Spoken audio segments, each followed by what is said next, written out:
오늘 우리가 함께 공독한 사도행전 9장 19절 이하의 말씀을 통해서 오늘은 사울의 시간, 하나님의 시간이라는 제목으로 함께 말씀을 나누고자 합니다. 우리가 지난번 사도행전 9장의 말씀을 통해서 사울이 변화된 사건을 함께 말씀을 통해서 보았습니다. 이제 다메섹 도상에서 예수님을 만나고 그가 보이지 못하는 상황 가운데 아나니아라는 사람을 만나 그가 안수할 때에 눈에서 비늘 같은 것이 벗겨져 다시 보게 되었다라는 말씀을 함께 우리가 지난 시간에 말씀 속에서 보았는데요. 오늘은 이 변화되었던 사울이 우리가 잘 아는 사도 바울로 되어지는 그 과정 가운데 있는 아주 중요한 본문의 말씀입니다. 오늘 말씀 속에서 우리가 주목해서 보았으면 하는 것이 있는데요. 그것이 바로 시간입니다. 그래서 오늘 설교 제목이 사울의 시간, 하나님의 시간이라고 그렇게 제목을 정해 봤는데요. 오늘 성경에 보면 시간을 나타내는 단어들이 기록되어 있습니다. 먼저 19절을 보면 이렇게 성경 말씀합니다. 사울이 다메섹에 있는 제자들과 함께 며칠 있을세라고 그렇게 성경은 기록하고 있죠. 여기 며칠 동안 다메섹에 있는 제자들과 함께 있었다라고 성경은 기록하고 있습니다. 그 기간이 정확하게 얼마인지는 나와 있지 않지만 이 다메섹에 있는 제자들과 며칠 동안 있는 다음에 사울의 모습을 보면 그는 즉시로 각 회당에서 예수가 하나님의 아들이심을 전파했다라고 그렇게 성경은 기록하고 있습니다. 다시금 이야기하자면 이 다메섹 사람들과 며칠 있는 동안에 무엇을 했을까요? 이 다메섹에 있는 제자들 가운데 아나니아도 포함되어 있을 것이다 라고 그렇게 보고 있습니다. 아나니아는 어떤 사람입니까? 사울이 눈을 보지 못한 순간에 하나님께서 그에게 말씀하여 주셔서 사울에 대하여 말씀하시죠. 이는 이방인과 임금들과 이스라엘 자손들에게 전하기 위한 나의 택한 그릇이다 라는 그 음성을 듣고 사울에게 찾아가 안수했던 사람입니다.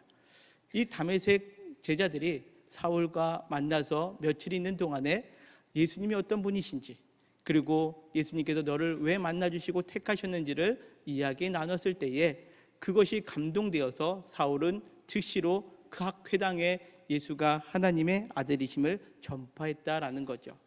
바라 웃기는 우리 믿음의 성도들, 우리 교회 성도들이 함께 며칠 동안 아니면 하루 아니면 짧은 시간을 만날 때에 오늘 이 다메섹 제자와 사울의 만남과 같은 그러한 예수 그리스도에 대한 복음의 은혜의 말씀이 넘쳐나기를 간절히 소망합니다. 그래서 우리가 모일 때는 다른 얘기보다는 예수님이 어떤 분이신지, 그리고 그 말씀을 듣는 사울과 같은 초신자가 내가 예수님을 전해야 되는구나 라는 그 마음의 감동이 많은 그러한 우리의 만남, 우리의 교제가 있기를 소망합니다. 자, 그때에 즉시로 이제 회당에서 예수가 하나님의 아들이심을 전파했다라고 그렇게 성경은 기록하고 있고요. 이어지는 22절에 보면 또 성경은 이렇게 말씀합니다.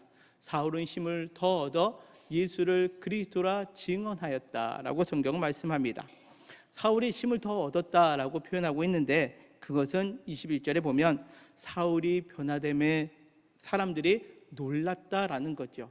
야, 저 사람은 원래 예수 믿는 사람을 잡으려고 여기 온 사람인데 어떻게 예수님이 하나님의 아들 되신과 또 예수님이 그리스도인 것을 증거하느냐라고 놀랐을 때에 이 말에 사울은 더 힘을 얻어서 예수를 그리스도라 증언했다라는 거죠. 자, 여기 예수를 그리스도라 증언했다라고 해서 이 증언했다라는 것은 우리가 잘 아는 것처럼, 우리가 평소에 느끼는 것처럼, 야, 이제 사울이 감동받았잖아요. 막 복음의 열정이 끓잖아요. 그러니까 사람들에게 나가서 예수가 하나님의 아들이십니다, 예수님이 그리스도십니다 라고 그렇게 선포했다라고 생각하지만 그렇지 않습니다. 여기 증언하다라는 이 단어의 헬라어는 쉼비바조라는 단어를 쓰고 있는데요. 이것은 좀 특별한 단어입니다. 어떠한 단어냐?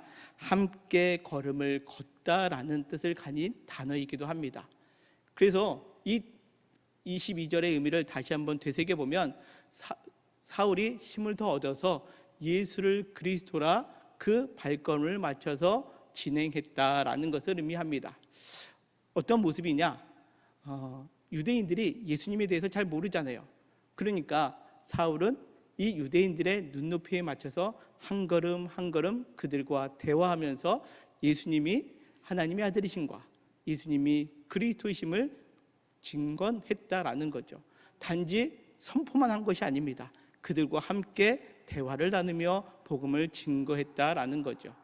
자, 우리의 인생도 마찬가지입니다. 우리가 복음을 증거할 때 열정을 가지고 하는 것도 필요하고, 때로는 이 사울과 같이 내가 가지고 있는 복음을 그 상대방의 눈높이에 맞춰서 한 걸음 한 걸음 증언하는 것, 이것이 바로 오늘 사울이 그리스도의 복음을 증거하는 그런 모습이었음을 우리가 보게 되는데요. 우리도 이와 같은 복음의 그런 사명, 그런 능력이 있기를 소망합니다. 자, 그런데 이와 같이 그리스도라 증언하는 가운데 있었는데 어떻습니까? 다메섹에 사는 유대인들이 당혹했다라고 오늘 성경은 기록하고 있습니다. 예수를 전하기 위해서 열심을 가지고 열정을 가지고 힘을 다하여 이 복음을 증거하는데 오늘 성경에 보면 어떻습니까? 그 사울의 복음의 소식을 듣고 사람들이 당혹했다라는 거죠.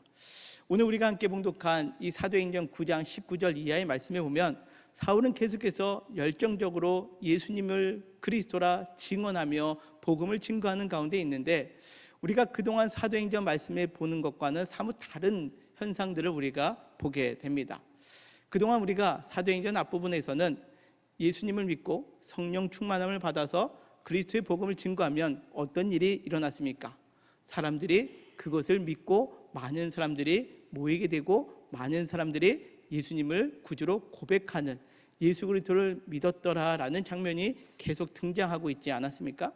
근데 오늘 우리가 함께 봉독한 이 사도행전 9장 안에서는 이 사울이 복음을 증거하는데 그 성경 구절에서는 누구 하나 그 복음을 듣고 예수님을 믿었다라는 표현이 나와 있지 않고, 오히려 오늘 성경의 표현처럼 그 사울이 힘을 얻어서 그리스도를 예수라 증거하는데 사람들은 당혹했다라고 그렇게 표현하고 있다라는 겁니다.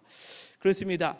자신은 복음을 받아들였습니다. 그래서 그의 시간에 의해서 즉시 복음을 증거했는데 오히려 사람들은 당혹한 순간을 경험하게 되었다라는 것이 오늘 사울의 시간의 첫 번째의 모습입니다. 그리고 나서 오늘 성경은 또 이어서 이렇게 말씀합니다. 여러 날이 지남에 유대인들이 사울 죽이기를 공모하더니라고 그렇게 성경은 표현하고 있습니다.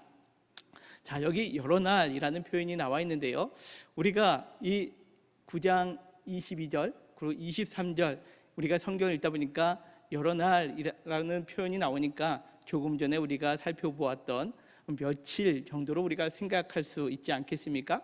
근데 이 여러 날에서 여러라는 단어가 충분히 많은 오랜 긴 시간을 의미합니다.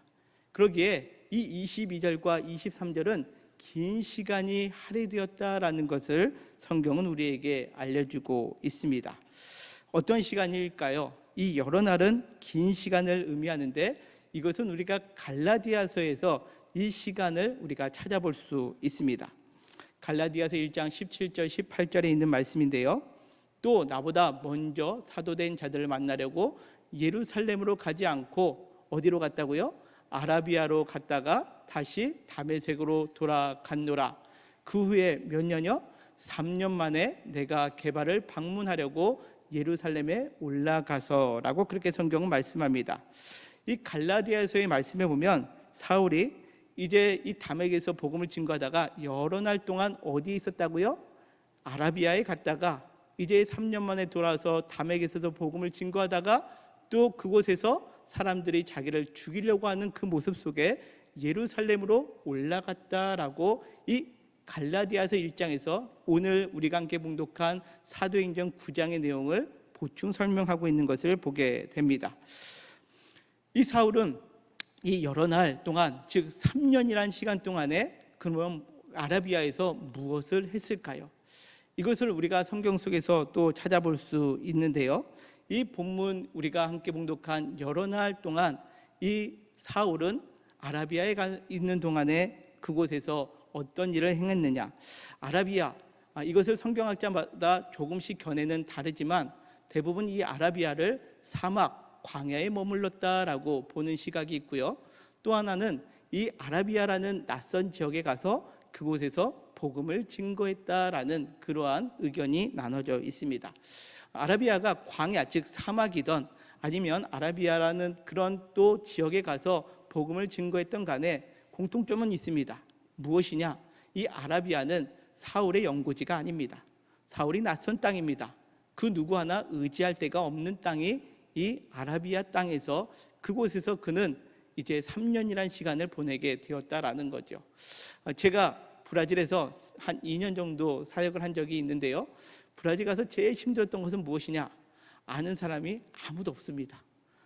그때에 때로는 상의할 것이 있거나 아니면 누군가랑 깊이 대화를 나누고 싶을 때 그 주변에 아무도 없을 때 참 외로움을 많이 느꼈는데요. 오늘 이 사울의 상황이 그와 비슷할 것 같다라는 생각을 해 보았습니다. 그렇다면 여러 날 이 3년 동안 사울은 무엇을 했을까요? 갈라디아서 1장 11절 12절은 이렇게 말씀합니다. 형제들아 내가 너에게 알게 하노니 내가 전한 복음은 사람의 뜻을 따라 된 것이 아니니라. 이는 내가 사람에게서 받은 것도 아니요 배운 것도 아니요 오직 예수 그리스도의 계시로 말미암은 것이다 라고 그렇게 갈라디아서에서 사울은 자기가 받은 복음이 누구에게 받았느냐? 사람에게 받은 것도 아니고 사람에게 배운 것도 아니고 오직 예수 그리스도의 계시로 말미암은 것이다 라고 그렇게 말씀하고 있습니다. 여기 보면 계시라는 단어가 나와 있죠. 계시. 여러분들 계시는 무엇입니까? 하나님이 자신을 드러내는 것, 이것을 계시라는 단어를 쓰고 있습니다. 우리가 이 계시는요 신학적으로 두 가지로 크게 나타내는데 하나는 일반 계시, 하나는 특별 계시 이렇게 나눌 수 있습니다. 일반 계시는 그 하나님이 드러내는 것을 통해서 하나님이 계시는구나 라는 것을 알게 하는 거죠. 대부분 이것은 자연을 통해서 하나님이 자신을 드러낸다라고 해서 일반 계시를 때로는 자연 계시라는 단어로 쓰기도 합니다. 그런데 그냥 하나님이 계시는구나 라는 정도로 아는 것이 아니라 하나님이 얼마나 사랑이 많으신지, 하나님이 얼마나 거룩한 분이신지, 하나님이 그러기에 우리를 구원시키고자 어떠한 일을 행하시는지를 나타내는 것은 그것은 특별 계시에 속합니다. 이 특별 계시의 가장 대표적인 것이 무엇이냐? 말씀입니다. 그런데 오늘 성경에 보면 이 사울은 어떻게 했다고요? 형제들아 내가 너에게 알게 하노니 내가 전한 복음은 사람의 뜻에서 된 것이 아니라 누구에게요? 오직 예수 그리스도의 계시로 된 것이다 라고 말씀하고 있다는 거죠. 그래서 이 학자들이 이 사울의 상황을 우리가 연구할 때에 이 아라비아라는 지역에서 사울은 이 하나님의 말씀의 계시를 받았고 또 그것을 알게 되었다라고 그렇게 생각하게 됩니다. 왜 그럴까요? 이 아라비아라는 곳은 아까 처음에 말씀드린 것처럼 광야, 사막일 수도 있고요. 또 아무것도 의지할 수 없는 곳이었다라고 그렇게 우리가 생각할 수 있습니다. 여러분들 우리가 성경에 민수기라는 성경이 있습니다. 그렇죠? 민수기. 그것을 우리가 한자로 풀이한 것이 민수기인데요. 그 의미는 백성들의 숫자를 센 기록, 이것이 민수기입니다. 그런데 히브리어 성경으로 그 민수기의 제목을 찾으면 이겁니다. 베미드바르입니다. 즉 광야에서라는 뜻이죠. 민수기의 이름이 뭐라고요? 베미드바르. 미드바르는 광야라는 뜻입니다. 제가 예전에도 한번 설명을 드렸지만 이 광야는 아무것도 의지할 곳이 없는 곳을 의미합니다. 이스라엘 백성들이 이 광야에서 아무것도 의지할 것 없는 이 광야를 통과할 때 누구만을 의지했습니까? 하나님만을 의지했죠. 하나님 말씀만을 의지했다라는 것이 이 민수기에 기록된 의미입니다.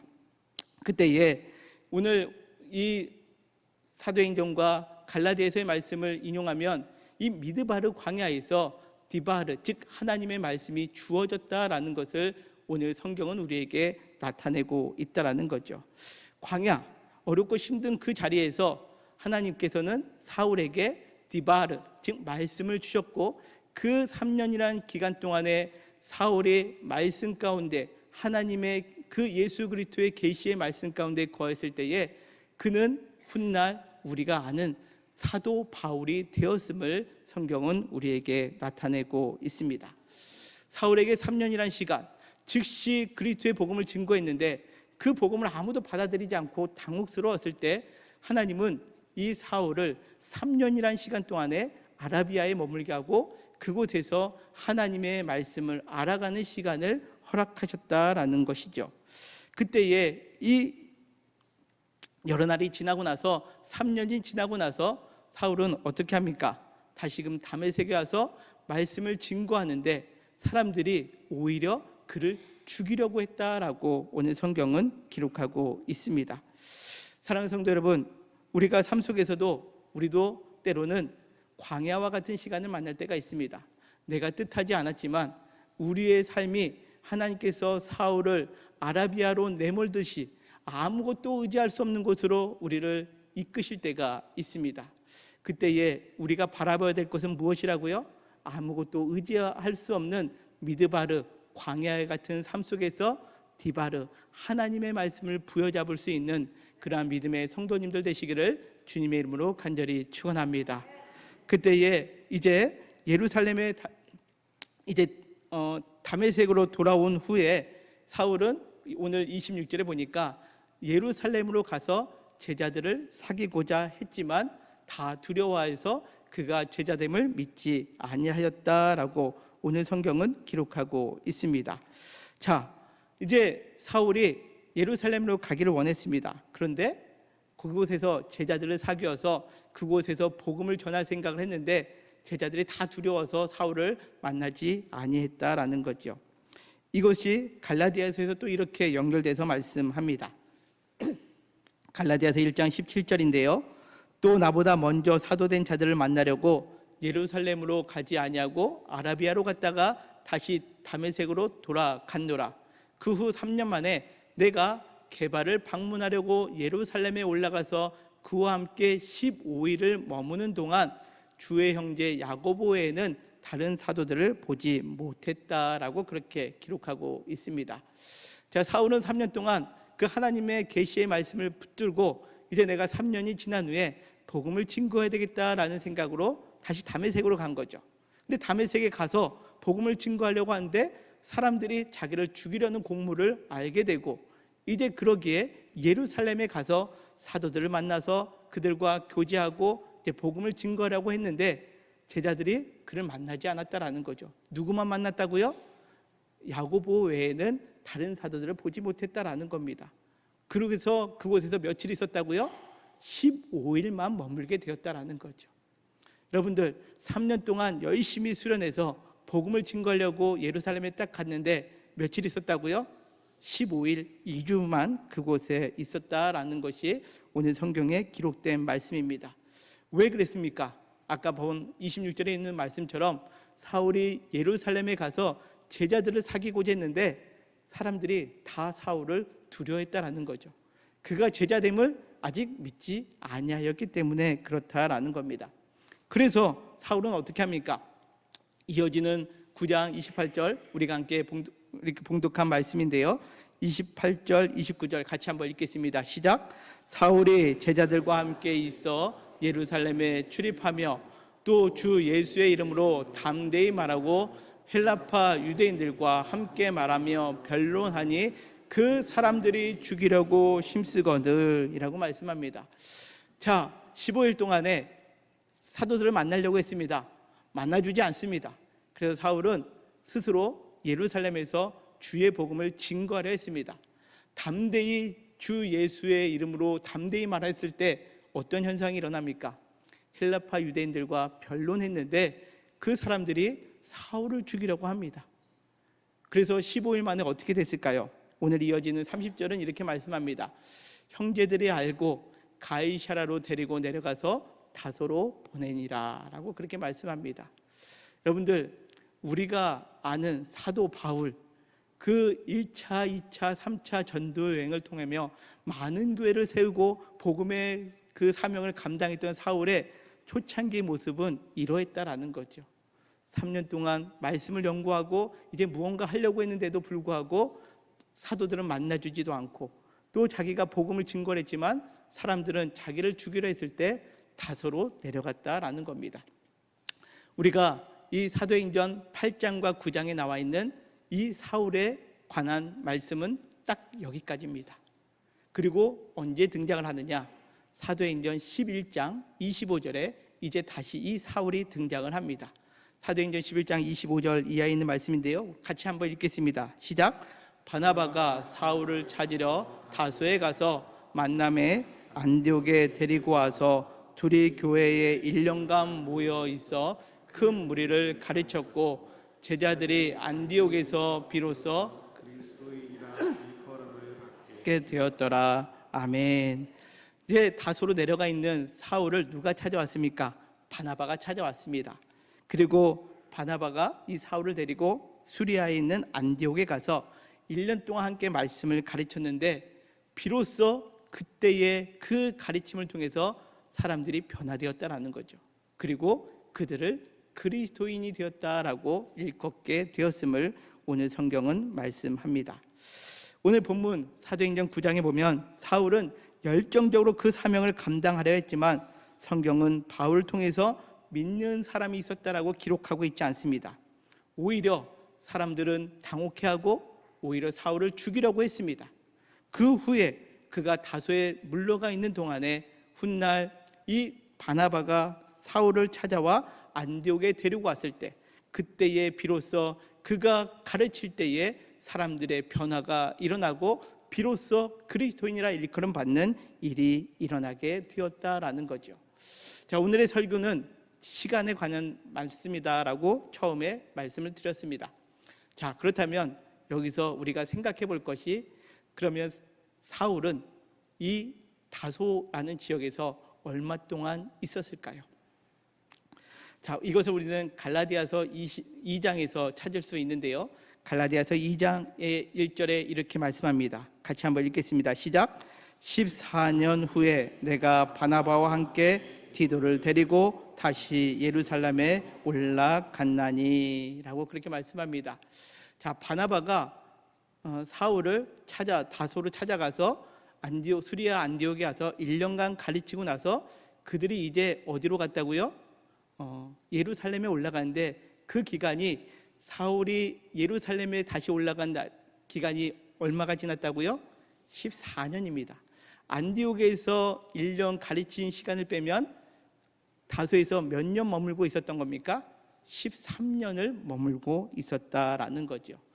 여러분들, 우리가 생각할 때 사울이 이 다메섹에서 예수님을 만나고 나서 즉시 복음을 증거하고 즉시 사도의 역할을 감당하며 우리가 아는 것처럼 1차, 2차, 3차 전도 여행을 떠나며 하나님의 큰 일을 감당한 것이라고 생각할 수 있지만 그렇지 않았다라는 겁니다.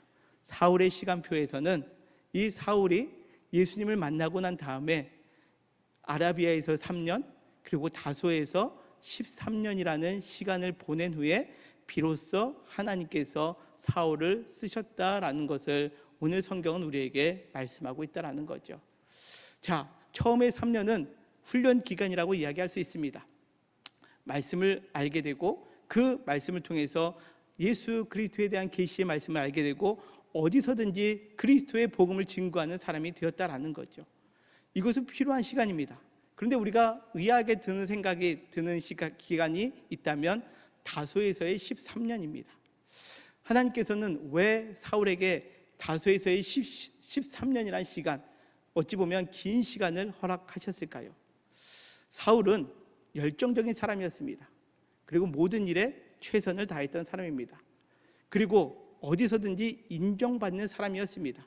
그러기에 우리가 잘 알듯이 그 예수 믿는 사람을 잡아가기 위해서 대제사장의 공문을 받아 저 멀리 있는 다메섹까지 쫓아갔던 그 사람이 바로 누구? 사울이었던 거죠. 근데 그 열정으로 살아가다 보니까 어떠한 모습이 있을까요? 인정받아야 되죠. 칭찬받아야 되죠. 그런데 그랬던 사울이 이 다소에 있었던 13년 기간을 통해서 그는 자신이 드러나고 인정받는 자리에서 모든 것이 하나님의 은혜임을 고백하는 삶으로 변화되었다라는 것을 의미합니다. 제가 전도사 시절 때 한 교회에서 사역을 하는데요, 제가 유치부, 유초등부, 학생부, 청년부를 맡은 적이 있습니다. 혼자. 그래서 제가 다 이렇게 모든 부서를 쫓아다니면서 다 행한 적이 있습니다. 교회가 작은 교회는 그렇게 하죠. 그러다 보니까 성도님들이 매우 칭찬을 많이 해주셨습니다. 우리 전사님 없으면 우리 교회 어떻게 해요? 여러분들 그런 칭찬을 받으면 힘이 나죠. 그죠?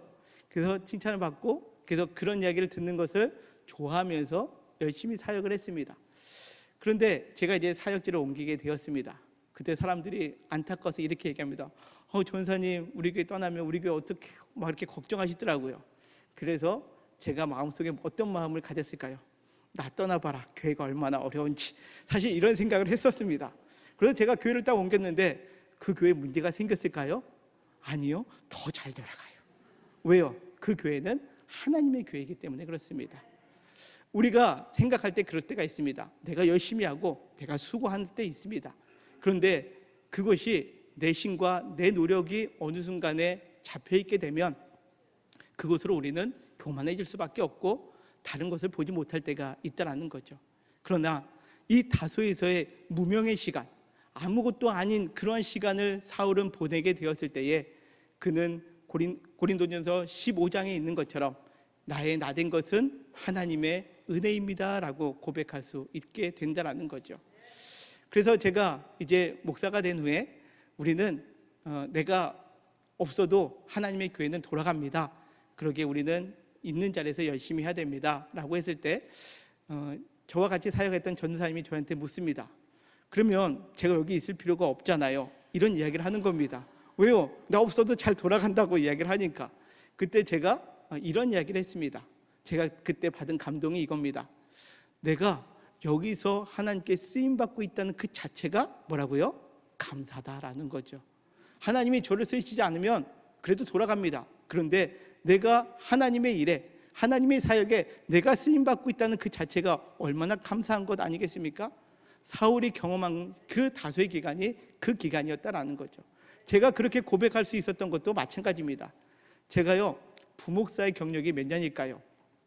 19년입니다. 제가 한 10년쯤 지나고 나서 담임 목회를 나갈 수 있을 것 같았습니다. 근데 하나님께서 막으셨다가 19년 만에 제가 여기로 왔습니다. 자, 그러다 보니까 저는 어떤 마음이 드느냐?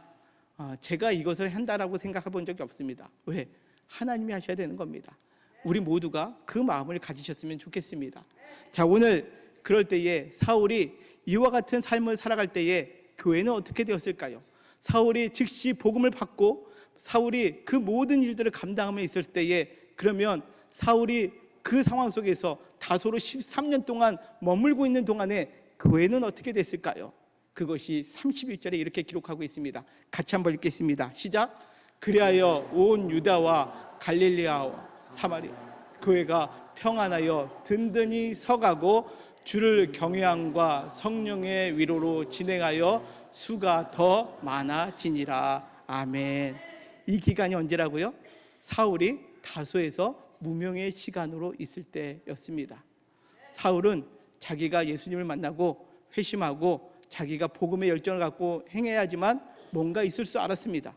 그런데 하나님은 아라비아에서 3년을 머물게 하고 또 예루살렘에서 복음을 증거하려다가 15일 만에 다소로 물러가는 상황을 만나게 됐을 때에 교회는 어떻게 됐다고요? 주를 경외함과 그리하여 온 유다와 갈릴리아와 사마리아와 교회가 평안하여 든든히 서가고 주를 경외함에 성령의 이루로 진행하여 수가 더 많아지게 되었다라는 거죠. 제가 경험했던 것이 오늘 본문에 나와 있더라고요. 사랑하는 성도 여러분, 우리는 이 시간 하나님의 시간을 볼 줄 알아야 합니다. 우리가 생각할 때 내 시간대로 움직일 때 우리는 뭔가 크게 일이 진행될 것이다 라고 생각합니다.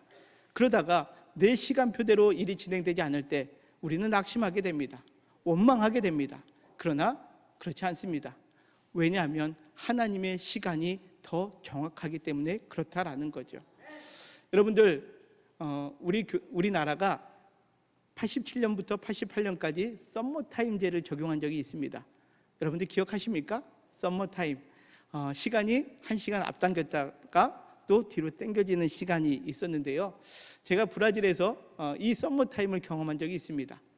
그런데 한 번은 제가 밤에 잠자기 전에 이 시계에 알람을 울려야 되니까 시계를 1시간 돌려놨습니다.